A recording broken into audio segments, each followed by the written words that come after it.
to lace anybody's Starbucks with like nuclear dust or anything? Absolutely not. I don't know why you would even ask me that. That would probably be a way to get fired real fast. I mean, nobody wants radioactive coffee. No, that's terrible. But I'm just going to be making normal coffee. You know, white mochas, holiday caramel brulee lattes are my favorite. So, do you like pumpkin spice? No. Okay, I never good, order pumpkin. Do you like pumpkin spice? Not terribly, and I'm pretty sure you have to surrender your man card if you order too many pumpkin spice lattes. What's the limit? What's like the line? I'm gonna say no more than 4 across like a month. If you get more, so you than can that, try it. You can try it, but if you just go in, you're like, oh yes, my favorite thing is a pumpkin spice latte. Like, ooh, no, it's too sweet. You need something harsh and bitter for good coffee. Whatever.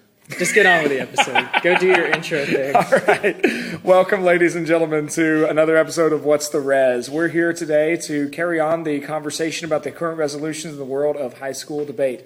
My name is Josh Herring. My name is Ethan Delves. And today we're going to be discussing the January-February resolution for Lincoln Douglas, which reads, states ought to eliminate their nuclear arsenals. We've got all kinds of great stuff in this resolution. I know I'm excited. I know you're excited. We're going to take this resolution to the Durham tournament, to the Harvard tournament, and it's a great resolution. Yeah, and Public Forum got a great resolution, too, about Venezuela. I'm so excited to watch rounds about that. So we have 2 really strong, powerful resolutions going in. It's fantastic. I think this is almost making up for how frustrating the fossil fuels. I know, we go from was. SAT, ACT, fossil fuels, nuclear weapons. It's so exciting. I mean, no matter which side we're on, we're dealing with huge questions, massive global political implications. Even, I know you're not excited about it, I honestly am like, there really is a good environmental argument on this one. We'll see. If you unpack it a little more, I might be more open to it. I just think there's way more to focus on than the environmental impacts because, like, if we launch a nuclear warhead, we don't really need to worry about the environment because we're all going to be dead. Well, that's true. There is that. I mean, I think the existential threat trumps the environmental harm, but really together, those could make a pretty compelling. They could make a pretty compelling case. Okay.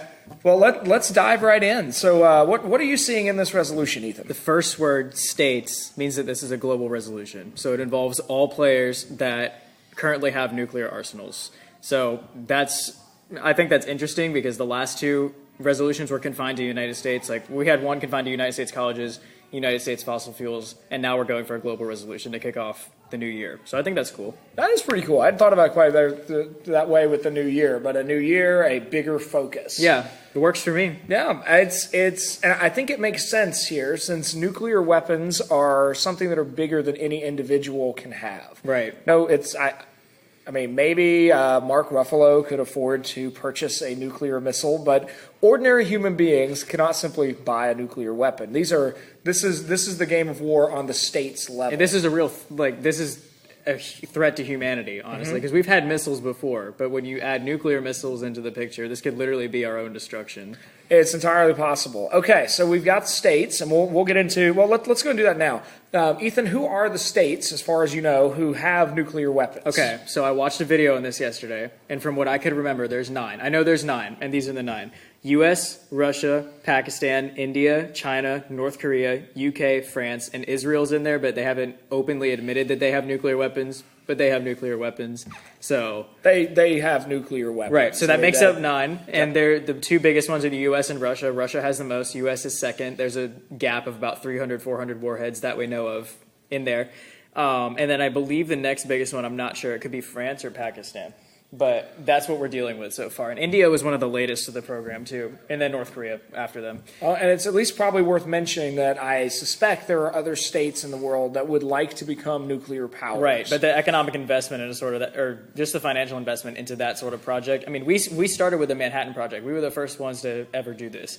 And it took massive amounts of resources to get it done. So I think that's why we're dealing with quite a narrow span of countries in this area, which is kind of nice because then you don't need to dig into like the nuclear weapons of the, there's top 50 countries and then it just gets all convoluted. You don't know all the specifics. We've got a solid 9 to deal with. Okay. So I think that's good. That's a nice confined bit. Yep.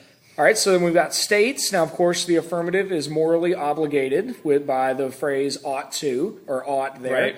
Right. So AF hopefully will uphold their burden and argue this on the level of principle rather than just pragmatics. I see some ground on that for neg too, but I'm going to save that for when we get to that. Okay. I'm excited about that part. All right, what do you see in that verb, to eliminate? Eliminate's pretty special because it means that we have no room for any nuclear missiles anymore. I mean, everybody's getting rid of all of their nukes. And if there weren't the word eliminated in the resolution, it would just be states ought to maybe reduce their nuclear arsenals. That takes away all of the moral ground that affirmative would have, because if we're not absolutely creating a different world, then there's still nukes around. So affirmative really has to embrace the whole moral principle of the ought offers, or else eliminate. Like, they're supposed to go together, if you know what I'm saying. I think that fits, and it also it shows the level of commitment that affirmative has to be willing to embrace, because we can't, and really that's going to address what I think is one of the biggest arguments that NEG has access to. Because NEG could come back and say at any point where one country holds on to their nukes and everyone else demilitarizes in this way, suddenly that country is way more powerful than they used to be. Yep, affirmative has to stick to its guns. Negative is going to be going all in on pragmatics. I mean, how are we going to get this done? Right. So, right. Yeah, I don't even see how affirmative can win on that side. That's why I'm suggesting embracing the moral side of things. It's got to be. We're going to have I'm sure plenty of folks will use the two worlds approach, the affirmative world, the negative world, and all that. But there's a massive sense of urgency on affirmative too. So I think so. That'll build a great narrative too, if anyone's willing to construct one. Okay, and the last thing, of course, is these nuclear arsenals. And I know we were talking earlier about how nuclear submarines kind of slightly complicate the picture. But I think in one sense the nuclear arsenal is still relatively straightforward. We are talking about nuclear bombs that are incredibly devastating, with all kinds of research to get into the megajoule count of how much energy is released with fission versus fusion bombs and different mechanisms of delivery. But either way, we're talking about the weapons that can deliver a nuclear bomb from one country to another. Yeah. Whether that's a domestic missile, an intercontinental ballistic missile, a missile launched out of a submarine, or whether we're talking about kind of the old school 1945 dropping of I think it was Little Boy, and what was it? It was Fat something. It's Fat something. Fat Boy. I know there was Little Boy and Fat something. Anyway, dropping the two atomic. That was bad. Don't cut that. I'm fine with that. Anyway, we're good. But dropping those two on Hiroshima and Nagasaki. But we're still looking at that kind of devastation. And it's interesting that these nuclear arsenals are primarily focused on deterrence, because this isn't a weapon that the military would just use on an everyday basis, where we need this, or else our offense suffers, or our defensive capabilities. Remember the THAAD missile system? Yeah. That was a public forum resolution 2 years ago, I think. So that's a necessary missile defense system. I think it could defend against nuclear weapons, but it could also defend against the typical sorts of missiles. So that's something the United States would use all the time. But at the same time, if I remember correctly, the THAAD missile defense system was not flawless. It was not terribly accurate. It was better than nothing. Right. But it wasn't like, oh, we have this impenetrable wall of missile defense lasers or something. Exactly. It was like, oh, we have a way of shooting it down if we track it in the right time and if these circumstances line up. So, and forget about tracking one of these things down in the right amount of time, because ICBMs can get somewhere in no time, because they literally enter space and come back down when the Earth is orbited in the right spot. So, and to just finish that point I was making earlier, these are not your typical everyday military weapons. These are weapons of mass destruction that have massive consequences associated with them, which is why they've almost never been used. So then that really kind of probably gets at the biggest affirmative argument, I think, where AF is going to be trying to follow the approach you just laid out, where they're attempting to say nuclear weapons are essentially fundamentally different than any other kind of weapon that has ever existed. Exactly. This is not guns scaled up to the War of Nations. Like, I'm tempted to argue on NEG, this is basically a gun rights resolution. We haven't had a good countries. gun rights resolution in forever. Well, it's probably because it's too pressing and personal for high schoolers in the last true. Couple of years. I mean, we had one though a while there ago. Was one, but I mean, goodness. I mean, it seems like with each of the last 2 years, each of them have had a high school shooting that. Yeah. I know we've had high schoolers at our school who have family members near a couple of those places, and it hits pretty hard. Yeah. This is at least worst case scenario, fun to dream about. What could happen and would be awful to actually live through, or we might not live through it. Okay. So, I know you were telling me earlier about denuclearization. For context's sake, right? What has already happened in terms of denuclearization since, say, 1991? I'm going to frame this as an affirmative reply to a negative argument. The negative the negative impulse is to say this is never going to happen. We're not going to see everybody reduce their nuclear arsenals. Forget about eliminating them. We're never going to see them reduced in the first place. But I do know that both Russia and the United States have made massive amounts of progress in reducing the amount of nukes that they have. So I know Russia was the most. Russia capped out at it was upper 30,000s, about 40,000 nukes, and then denuclearized to the point of having about 7,000. The United States capped out around, I think, 35,000 or 30,000, and then broke its way all the way down to about 6,500, which is like a 75% reduction on both of those fronts, if not more. So this has been done to a massive degree before, but what I think is happening is that all of the countries, all 9 on this list, are really wanting to hold on to these last ones because you don't need 40,000 nukes to destroy a country. You need a handful, right? So the handful is what's important. They've just got rid of dead weight.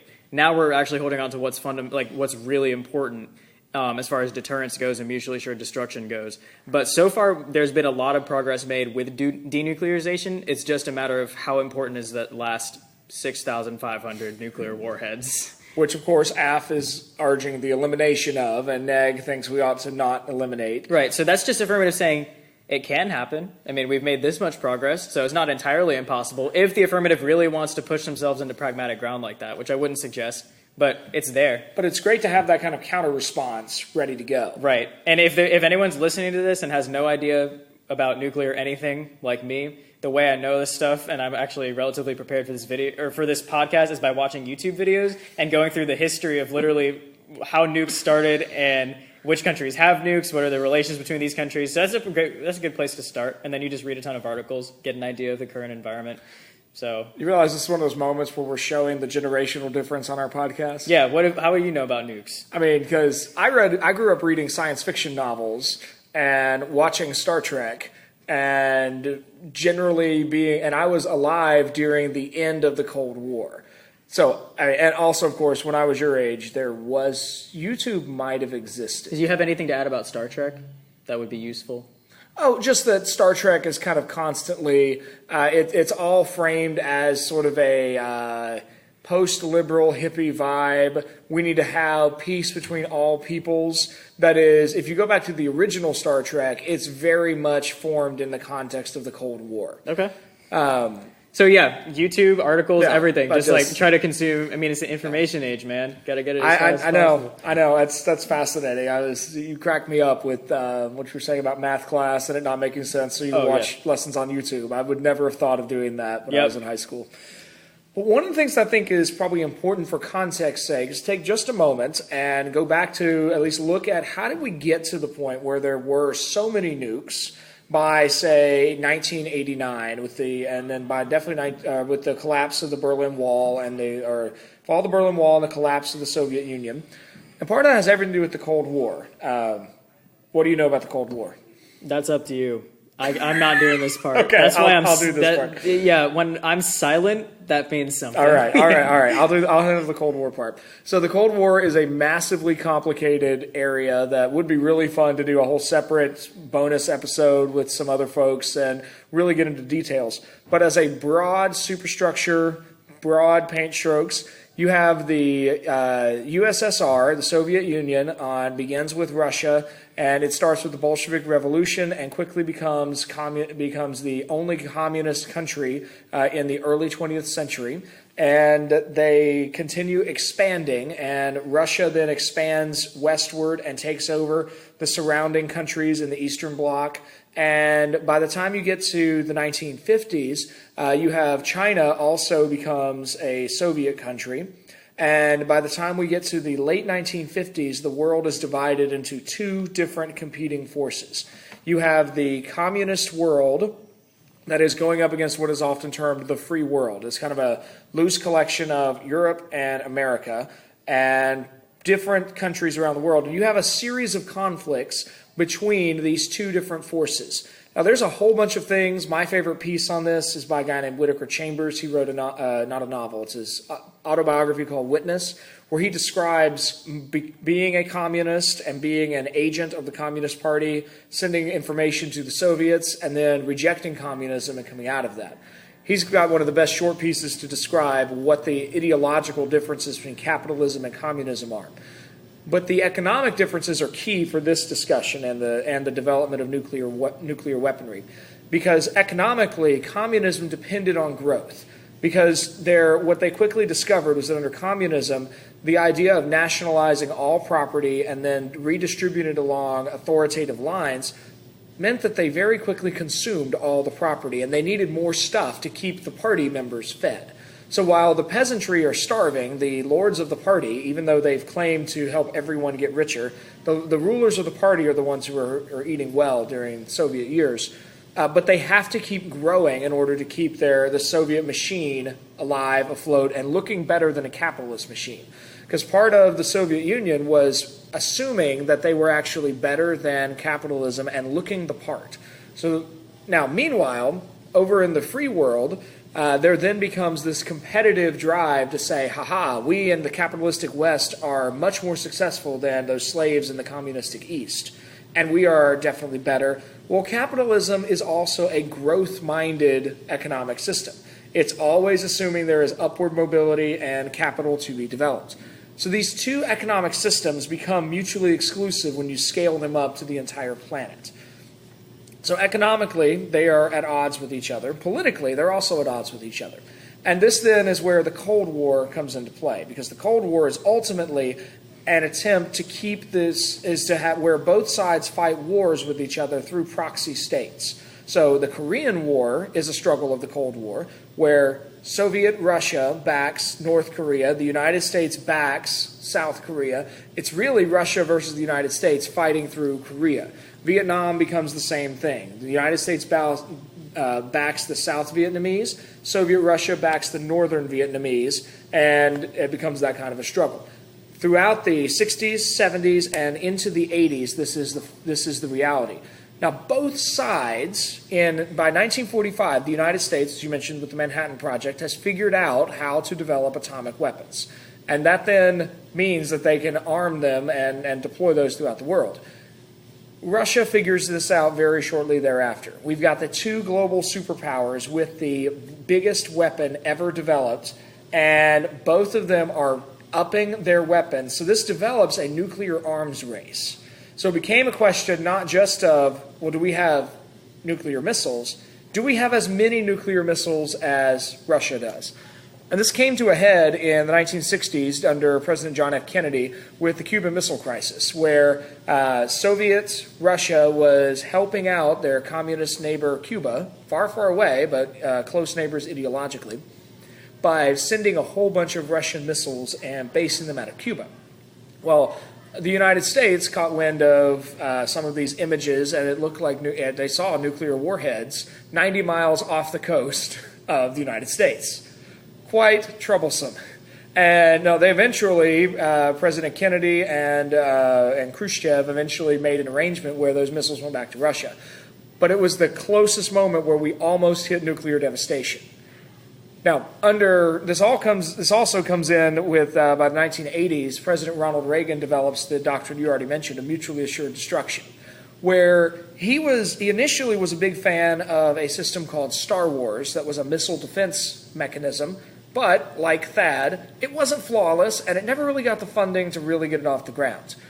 So President Reagan developed this mutually assured destruction idea where your timing is about right. There's some window of time to know that a missile has been launched from, say, Moscow and is going to fly to New York City. And we can tell by way of radar that that's coming. We can't stop it, but there's enough time for someone in D.C. to enter the codes, push the button, and a missile launch to Moscow. We can make sure that the enemy is destroyed. And so what functionally happens is that both the United States and the USSR develop these massive nuclear arsenals and never actually deploy any of them because of mutually assured destruction. So, of course, in 1989, the Berlin Wall falls, the Soviet Union collapses, and modern-day Russia is working to really end a lot of the things that the Soviet Union did. And so that's where I think that's all connected to the denuclearization you were mentioning earlier. Okay, so basically the biggest escalation of this problem was the Cold War. And, yes. And that's where we've seen our closest moment to the devastation of humanity in the United States, or U.S. versus USSR kind of thing. Okay. Which is still where North Korea has strong ties to Russia. China has strong ties to Russia. Now, France, the UK, Israel, and the US all have ties together. India and Pakistan are kind of the odd ones on this list. But Pakistan does have a history of purchasing black market weapons from Russia, which may be, I suspect, where they would get some of their nuclear weapons. India is the up-and-coming power in terms of economics and science, so I'm not surprised to see them on this list. So lots of interesting relations here, where tensions could arise again. Lots of it. Okay, so why are nuclear weapons such a big deal? Let's go through the list. Everything could end. Existential threat. Existential threat. Literally. It takes a long time to kill people one by one. If you have to go around with a gun and actually kill 360 million Americans, that's going to take a long time or a lot of manpower. But if you can deploy one missile and destroy, say, New York City, there's 8 million. If you can hit New York City, Atlanta, LA, Seattle, and DC, you could cripple a national economy with only 5 missiles. And you could knock out the economy, and you can kill millions of people, and you can also leave devastating ecological impacts with lasting radiation and destroying the ecosystem so that it's really hard to rebuild those areas. I think one of the best examples of that was Hiroshima and Nagasaki, where it was just utter devastation, and the radiation was killing even more people from the initial blast. So we know what these weapons can do. It's just a matter of how do we get people not to fire them. Is the best way to denuclearize, or is the best way to have mutually assured destruction where everyone's too scared of each other? Oh, I think that's one of the big questions of this debate. And affirmative, of course, is going to side on one spot, and neg's going to be on the other. So what do you think of the affirmative value? I have an idea for affirmative value that kind of like stems from that. But I want to hear what your initial affirmative value would be. I would want to, my initial affirmative value is going to be one of 3 things. I'm either going to go with life, existence, or being. And I was going to say humanity. So, okay. Yeah, that makes sense. Well, I want to, and I do think there's value. I want to extend that past humanity, as I really do want to keep the ecological harm in there. That makes sense. So extend it as far as we can, honestly. Yeah. The affirmative needs all the framework we can get. Right. So I'm going to extend that to really everything, and essentially arguing, and this is where I want to draw on Heidegger from his book Being and Time, which I'm not really recommending Heidegger to any of our listeners. He is quite difficult. He's a beast to wrestle with. But he deals a lot with questions of existence that a lot of other philosophers assume. So Heidegger's one person that you could go to for, it would take some waiting to find the right block quote to cut your card. But he's got some great stuff about the affirmation of being. So I would want to affirm, because existence is better than non-existence, we must affirm today's resolution. Something of that nature. What are you seeing on AF? I was going to say humanity, but I like how you extended it more so we can have some impacts. Just throw more impacts in there and have a more comprehensive affirmative case. But one is so that we have the neg value on here, security or peace. I was going to use peace, or at least consider that as my main value, but security I see as another one. Both of these have space for the other one to say that fits under my value. And I think this is the most obvious resolution, or the resolution that makes this the most obvious. Like with other ones, I don't remember what the values were for SAT, ACT. Like you could get diversity under my value, you could get, meritocracy under this maybe. But this is like, look, we need life and existence in order to be able to ensure security and peace. And the best way to do that is to denuclearize so that we have peace. But the negative is going to be like, no, security is the only way that we can have life. Like affirmative's world is way too ideal, so we're just going to keep ourselves secure with mutually assured destruction, then we have peace. But then what if some crazy person comes to power? And it just goes down this whole... So I know we skipped straight to the value, but I feel like that's important. We needed that to hash out the point from before. Yeah. So now there's a couple of other things to consider. Well, before we move on, the only thing I want to mention, I mentioned Heidegger on an affirmative value. Honestly, I would point to Machiavelli as a great philosophical political thinker. For he has a great bit in his book, The Prince, where he talks about there's 2 things every prince wants. They want to be feared. They also want to be loved. And governments would fit under the same thing. And Machiavelli draws the point that it is better to be feared than loved. So in terms of the neg, I think negative could get a lot of ground out of that kind of idea, that it is better for other countries to fear one country because they have this arsenal, and that way they'll act out of fear rather than out of, oh, this country won't really attack us. No, we better respect that country because if they really get angry, they can annihilate us with their nuclear arsenal. And so it's better for each state to have the ability to project fear than it is to project love. I think Machiavelli would be a great source. I was thinking that it may not apply because he was talking about ruler and subject, but if you just take the general principle, you could apply it pretty much anywhere. I think, and that's usually how people apply Machiavelli today, because there's not very... Yeah. There aren't really any Renaissance princes running around. There are still princes, but Prince Andrew in England and all of his trouble with Epstein and Pleasure Island is not Machiavelli's prince who is walking around executing people because they didn't bow to the proper degree. Okay. Oh, you had some other questions I thought are worth considering before we kind of go through a couple other pieces and wrap this up. This is like my affirmative. So the negative has their own type of skepticism, like whether will this work or not. I think affirmative has room to be skeptical of the negative when it comes to mutually assured destruction, which I know this is like the only framework we're discussing on neg, so I'm sure there's another one we could talk about. Plenty of other ones people will come up with by January. But basically the negative's premise is that if I have nuclear weapons and you have nuclear weapons, both of us won't attack because then both of us will wind up dead. I think there's a theory about this called game theory that Mr. Bonnet was talking about where both parties need to make a decision and the best solution is mutual cooperation. And people benefit the most by cooperating with each other. And that's the idea behind mutually assured destruction. But does it really work that way? The realpolitik word that you always bring up in the debate elective. So I'm just wondering, do you think that the people who wield these weapons really think rationally all the time? And are we completely out of the woods when it comes to somebody pressing that button when they're not supposed to? Well, I'm going to be philosophically pessimistic enough to say we can't say with absolute certainty that this will always be in the hands of rational actors. So, of course, I thought of two immediately. I think you mentioned Kim Jong-un earlier. The Un family has a clinical history of insanity that they have strung into an odd religious cult that they use to control the people of North Korea. But I do not have any confidence in the sanity of the Un family. So if they do truly have access to nukes, that's dangerous. Exactly. We are not that far away from. I remember do you remember when Saddam Hussein was killed? Yeah. Saddam Hussein was maybe he was rational and just that horrible of a person and a tyrant.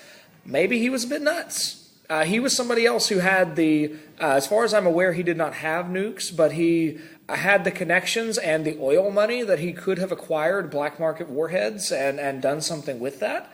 I don't think that President Trump is insane, but obviously we're in the middle of, week of impeachment hearings that are based on basically nothing about President Trump, where plenty of people are skeptical enough of President Trump that they could I'm sure plenty of folks have imagined, wow, we elected a crazy guy and gave him the nuclear football. And he makes people mad pretty easily too. So if there's anyone that's going to be angering foreign countries into wanting to launch their nukes, not saying they will, but he's your guy. Well, and at least for where neg I think could come back to some of that kind of discussion is to point out that what has happened with President Trump, and I suspect happens in most governments, is that charismatic figures who maybe are unstable in personality tend to be surrounded by much more stable people.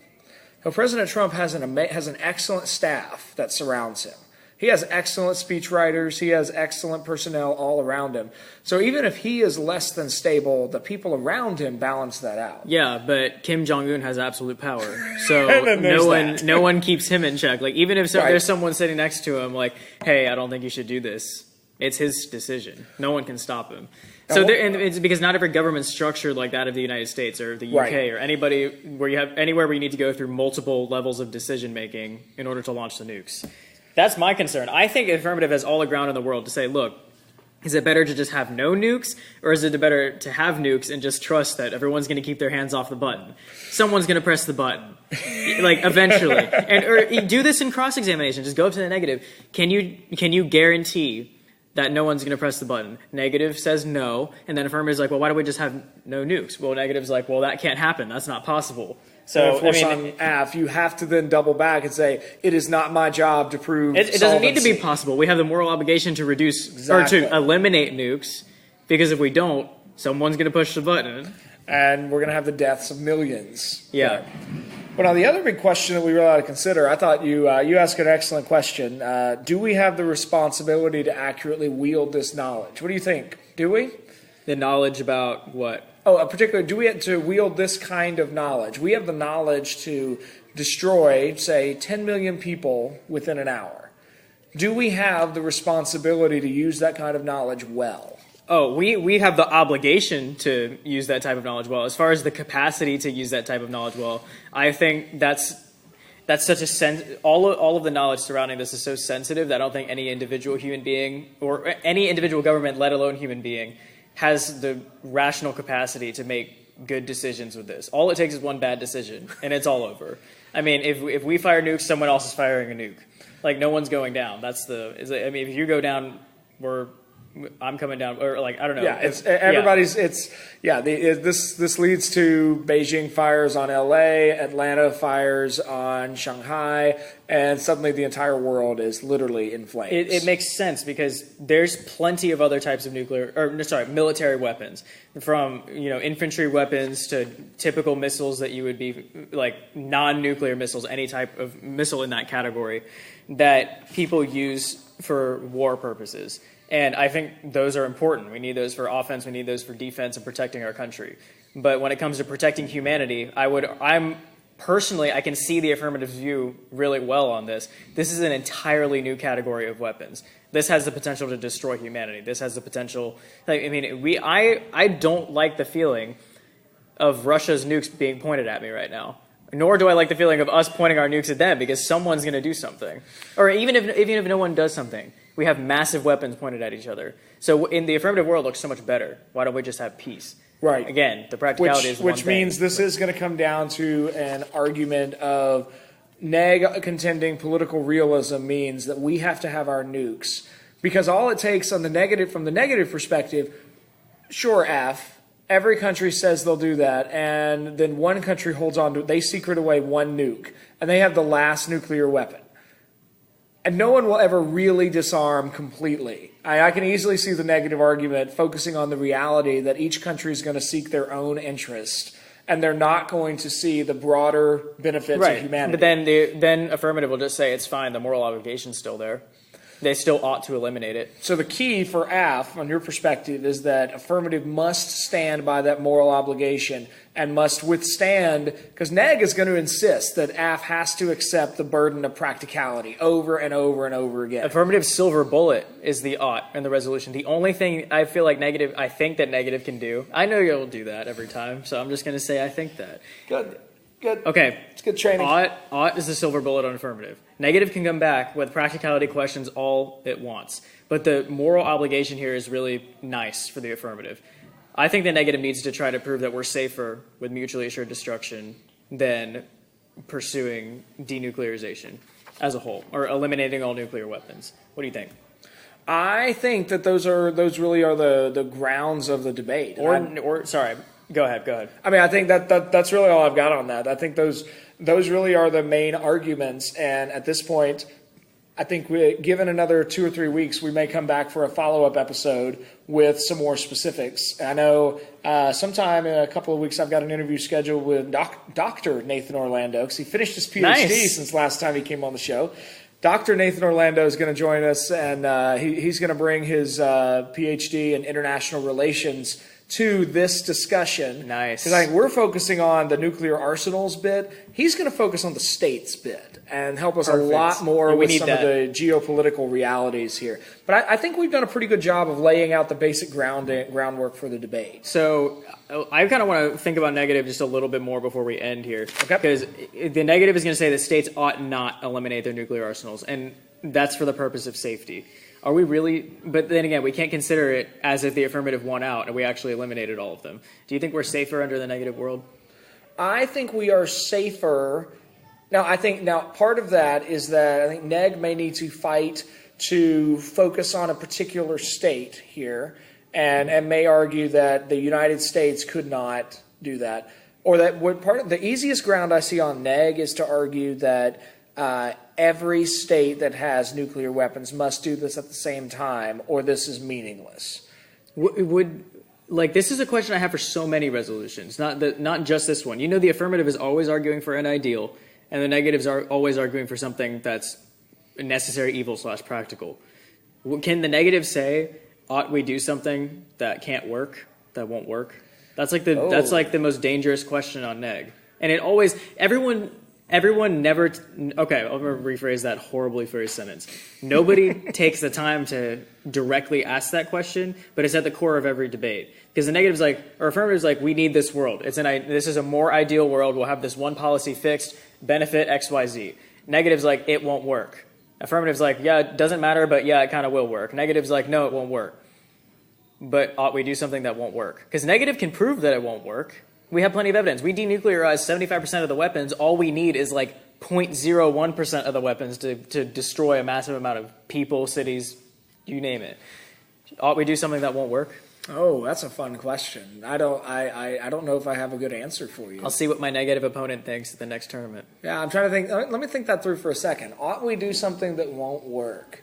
Well, I think what that is assuming, and both sides in a typical debate do this, they assume that the data that they have, the research that they've done, whether the cards they have are excellent research or they grab some random Slate article and they've cited it as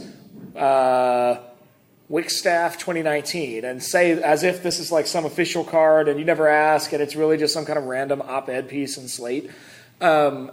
Whatever, they assume that the data that they present accurately predicts the future. And that because they have data, that therefore their arguments are sound. So I don't know that I would go that route. I would not go the route of saying, is it my burden as negative to affirm that we have to do something that won't work? I want to focus on the fact, I'd rather focus on disproving AF than somehow proving something on the negative side.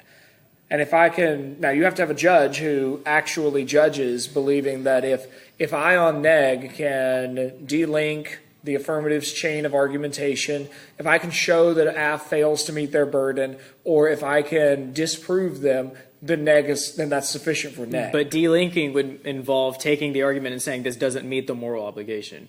Or that your evidence doesn't actually either fit your claim or lead to your impact. So could you give me an example of an affirmative argument? Because I'm having trouble seeing any negative refutation to the affirmative that doesn't sound like that won't work.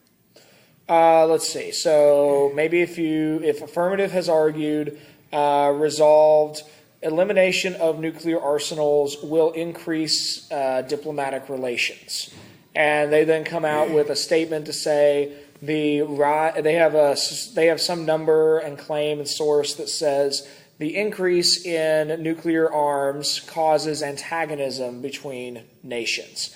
And then their impact is that when we get rid of that, we will see a relaxation of hostility. Well, I want to come back and then propose, well, Judge, look at their argument. Notice that they have positioned a fact.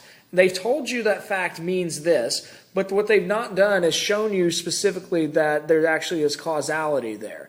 Perhaps there is long-standing tension. So if you say, so maybe in this scenario that I'm concocting on the spot, since you posed this way, maybe this is India and Pakistan. And if I happen to know a bit of background on India and Pakistan, I might bring up, Judge, India and Pakistan's hostilities go way back beyond when they acquired nuclear weapons in the 1980s. They have hated each other since partition in 1947.